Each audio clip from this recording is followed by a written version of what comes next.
আপনি কি জানেন যে একটা কথা শুনেই ক্রস চেক না করে অ্যাকশনে যাওয়াতে কত পরিবার ভেঙে যায়, কত সম্পর্ক ভেঙে যায়? আমাদের মধ্যে এই প্রবণতা আছে। আপনার ছেলের ব্যাপারে একজন একটা কথা বললো, এসে ছেলের মারপিট, জিজ্ঞেস করেন না এটা। আপনার মেয়ের ব্যাপারে একজন এসে একটা বাজে কথা বলছে, এসেই আপনি মেয়ের সাথে খারাপ আচরণ।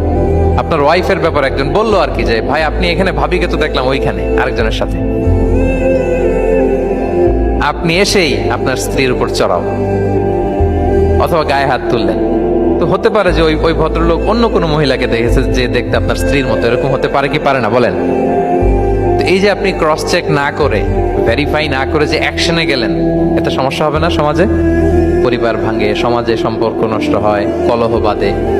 এই জন্য আল্লাহ তাআলা বলেন যে সোসাইটিটাকে যদি পিসফুল করতে চাও, ইদা জাআকুম ফাসিকুম বিনাবাইন ফাতাবায়ানু, নিউজ আসলেই বিশ্বাস করো না, you have to cross check.